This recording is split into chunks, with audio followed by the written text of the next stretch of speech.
আসসালামু আলাইকুম। আজকে গিয়েছিলাম খেজুরের রাজ্যে। জায়গাটা এত সুন্দর এবং এতটাই নিরিবিলি যা আপনি সশরীরে না দেখলে বুঝতে পারবেন না। এদিকে সেলফি তুলতে গিয়ে দেখি পাখিদের রস খাচ্ছে।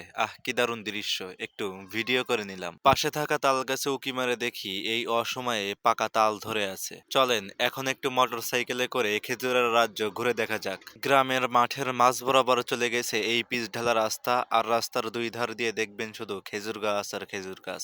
যত দূর চোখ যাবে তত দূর শুধু দেখবেন খেজুর গাছ। এই নিরিবিলি পরিবেশে আমি প্রায় প্রায় ঘুরতে আসি। যারা একটু আমার মতো গ্রামীণ দৃশ্য পছন্দ করে, গ্রামীণ সবুজ শ্যামল সুন্দর জায়গা দিয়ে ঘুরে বেড়াতে পছন্দ করে, তারা এই জায়গাটা অবশ্যই পছন্দ করবে। এখন এই যে গ্রামের মাঠে চাষাবাদ শুরু হয়েছে, ধানের চাষ। কিছুদিন পর যখন ধান একটু বড় হয়ে যাবে তখন আসলে এই জায়গার দৃশ্য এতটাই সুন্দর লাগে যেটা বলে বোঝাতে পারবো না। এখানে যারা আমার পুরাতন ফলোয়ার আছে তারা হয়তো আমার সবুজ শ্যামল ওই ভিডিও দেখেছে। ইনশাল্লাহ এই বছরও সবুজ শ্যামল দৃশ্য আপনাদের মাঝে তুলে ধরার চেষ্টা করব যদি সময় পাই।